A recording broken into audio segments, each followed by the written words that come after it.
So I've got a bit of a shop update to report here. There's a new addition here in my print shop, and that is a new press. Well, new to me. I came across a local screen printer that was parting ways with their Riley Hopkins Jr. 4-color 2-station press. It's kind of a precursor to the Riley Hopkins 250 that they sell now.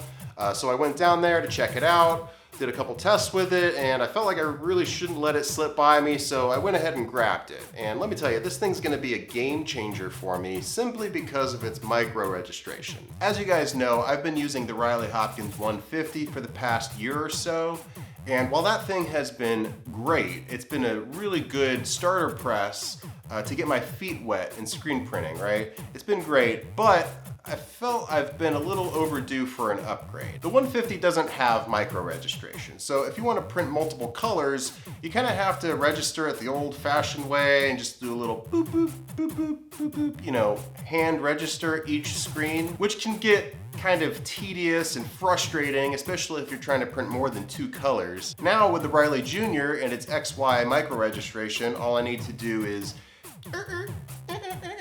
turn the knobs a little bit and I'm all set. But grabbing this press created a little bit of a problem for my small studio. It's a bigger press than the 150, and I planned this workspace specifically for a small press. This Riley Jr. has 2 stations which rotate, obviously, so the diameter of the press takes up at least half of the workspace that I have here. So I've had to make a few adjustments to my studio. Using Blender to help me visualize the space that I had available to me, I got to work by first dismantling a couple of the workbenches that I had.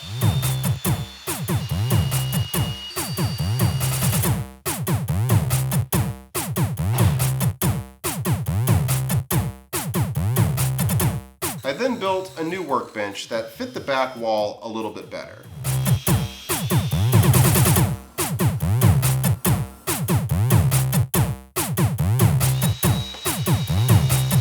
This created a nice L-shaped workbench for this area back here. I also felt like I lost a little bit of storage space in the process of doing all this, so I built a shelving unit for the wall. When you're building a functional workspace, it's important to have as much table space as you can get to make sure you can get the job done. But unfortunately, I just cut my table space by half, but I think it's okay. I still think that I can get everything that I need to get done. Plus, I've got all this room to spare. I got so much room for activities. So many activities!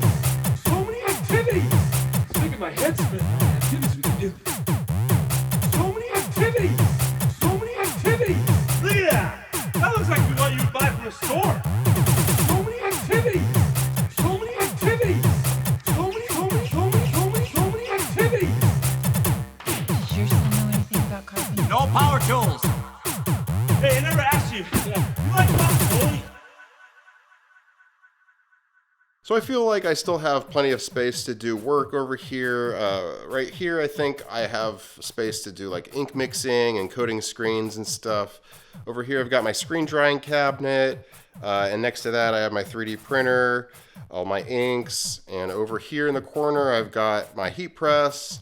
And then this table here I see is more of like an area to do other types of projects like finishing my 3D prints.